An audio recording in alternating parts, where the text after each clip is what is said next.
కాలేజీల ప్రైవేటీకరణపై ప్రభుత్వ నిర్ణయానికి వ్యతిరేకంగా వైఎస్ఆర్సీపీ ప్రజా ఉద్యమం ప్రారంభమైంది. పేద విద్యార్థుల భవిష్యత్తు కోసం పార్టీ అండగా నిలుస్తుందని నేతలు స్పష్టం చేశారు. ఈ నేపథ్యంలో కాకినాడ సిటీలో మాజీ శాసనసభ్యులు శ్రీ ద్వారంపూడి చంద్రశేఖర్ రెడ్డి గారి ఆధ్వర్యంలో బాలచెరువు సెంటర్ వద్ద కోటి సంతకాల సేకరణ కార్యక్రమం నిర్వహించారు. ఈ కార్యక్రమంలో కాకినాడ సిటీ అధ్యక్షురాలు శ్రీమతి తుంకర శివప్రసన్న విద్యాసాగర్ గారు, వైఎస్ఆర్సీపీ మహిళా విభాగం జాయింట్ సెక్రటరీ మరియు మాజీ కూడా చైర్పర్సన్ శ్రీమతి రాగిరెడ్డి చంద్రకళ దీప్తి కుమార్ గారు పాల్గొన్నారు.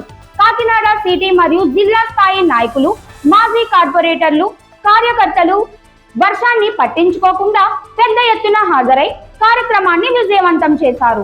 నాయకులు మాట్లాడుతూ వైఎస్ఆర్సీపీ ఎల్లప్పుడూ పేద విద్యార్థుల పక్షాన నిలుస్తుందని, విద్యను వాణిజ్య వస్తువుగా మార్చే ప్రయత్నాలను అడ్డుకుంటామని పేర్కొన్నారు.